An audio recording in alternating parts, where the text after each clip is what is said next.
Salut à tous, dans cette vidéo nous verrons les différences entre les différents types de services web qui existent sur internet.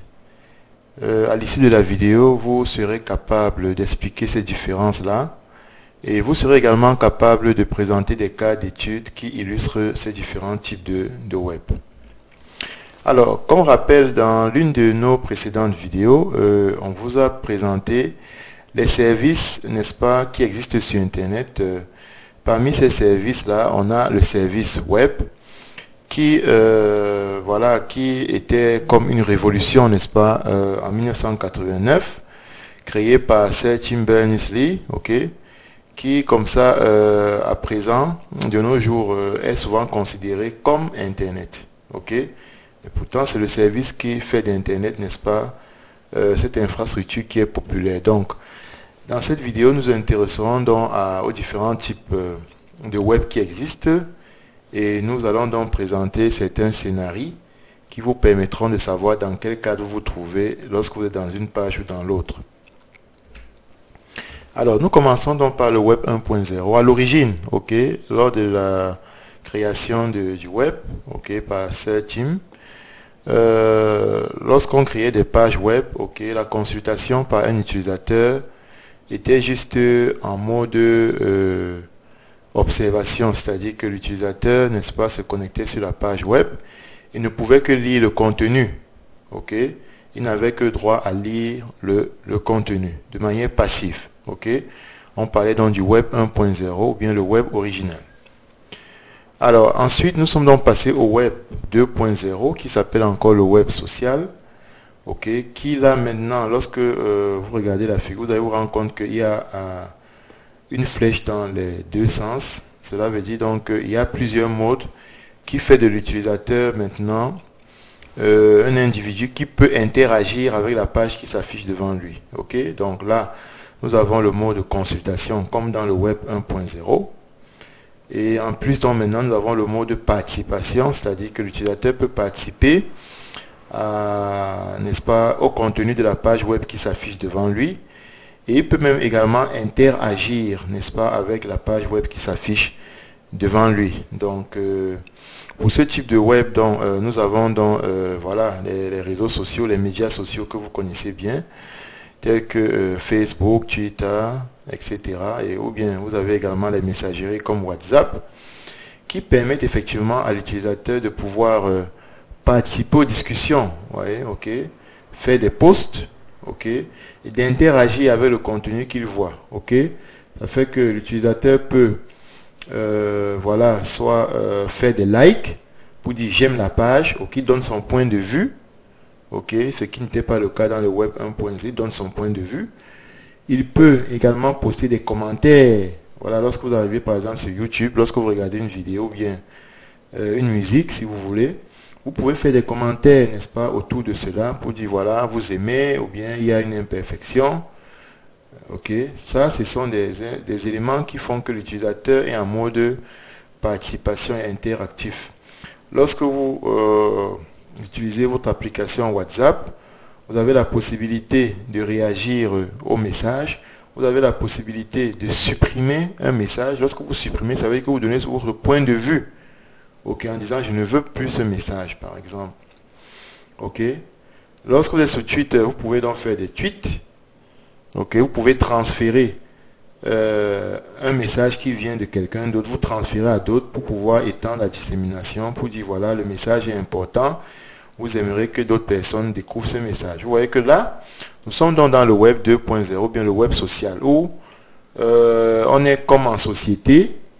Nous sommes comme en société et les contenus que nous ouvrent les pages nous permettent effectivement de pouvoir interagir avec la société selon nos convenances.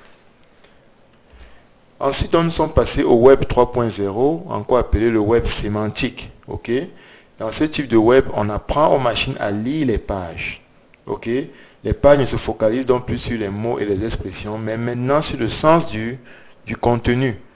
Donc là, maintenant, dans ce type de web, si les machines doivent apprendre à lire les pages, à comprendre le sens des mots qui sont affichés. Par exemple, dans le web sémantique, lorsque vous allez lancer une recherche sur Google, par exemple, Il faudrait donc effectivement que la page web, qui est par exemple Google, dans ce cas, soit capable de distinguer Jaguar qui représente la voiture de Jaguar qui représente l'animal. Vous voyez, donc là, il y a un sens derrière ce mot que l'ordinateur doit apprendre à lire à travers la page web. Ou bien encore, lorsque vous faites la recherche Windows, il faut donc que la page voilà, web soit capable de différencier Windows qui est fenêtre de Windows qui est système d'exploitation, n'est-ce pas, de Microsoft Windows. Ok? Là, on est dans le web sémantique. Donc, la sémantique ici vient apporter le sens au contenu des pages. Ensuite, donc, maintenant, nous passons donc au web 4.0 et au web 5.0, voilà, qui sont deux web qui font usage fortement de l'intelligence artificielle pour créer ce qu'on appelle l'émotion, ou bien pour créer l'intelligence, ça c'est le web 5.0, ou bien pour créer la versatilité, c'est-à-dire que ça c'est le web 4.0, qui veut dire donc que le web connecte tous les équipements. Hein. Dans tous les équipements que vous aurez, vous pourrez avoir le web à l'intérieur. Ça c'est le web mobile, qui stipule que le web soit everywhere. Et là le web 5.0 complète ce web 4.0, ok, en y vraiment faisant utilisation de l'intelligence artificielle. Mais pourquoi? C'est pour qu'il y ait une communication directe entre l'humain et la machine. Cette communication est inéluctable, c'est-à-dire qu'elle est vraiment permanente et elle fera donc de la page web, n'est-ce pas, un assistant personnel pour l'humain. Ok? Ça veut dire que c'est la page web qui va rappeler chaque fois à l'humain, par exemple, que il y a un rendez-vous, par exemple, à 16 h. Ok? Il va lancer une alerte pour dire à l'humain, voilà, attention, dans une heure de temps, vous avez un rendez-vous, par exemple. Ok? Là, vous voyez donc que la page web ici se transforme en assistant personnel. Alors, nous allons prendre deux exemples pour illustrer cela. Le premier exemple à la figure de gauche, vous voyez que là, lorsque vous ouvrez votre compte Gmail et que vous faites un message à votre destinataire, vous voyez que là, j'ai fait un exemple. Vous voyez que lorsque j'ai écrit I hope that, vous voyez donc que la page web complète essaie de deviner la suite de la phrase à ma place.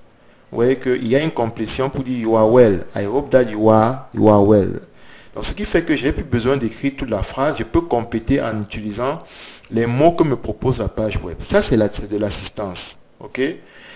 Dans la figure de droite, j'ai fait un autre message disant que I have attached a file to this mail. Ça veut dire j'ai joint un fichier à ce mail.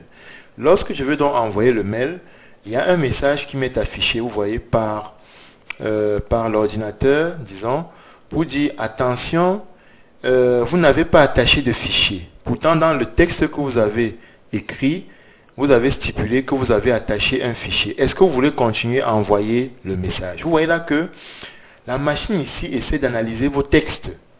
Ok? Ok? Ici, d'analyser le texte en utilisant les outils d'intelligence artificielle pour faire office d'assistance. Ok? Parce que l'humain peut oublier maintenant. L'humain aurait pu oublier d'attacher le fichier, mais voilà que la machine lui rappelle que attention, vous n'avez pas attaché de fichier. Il faut le faire avant d'envoyer le message. Chers amis, vous voyez donc que dans ce type de web, il y a donc la notion d'intelligence artificielle qui est très poussée, qui permettra donc à la page ou à l'ordinateur de pouvoir analyser un ensemble de données historiques pour permettre de vous assister en temps réel. Alors, à présent, chers amis, voilà les questions qui s'affichent à vous, qui, je pense, selon les notions que je viens de vous apprendre, sont complètes.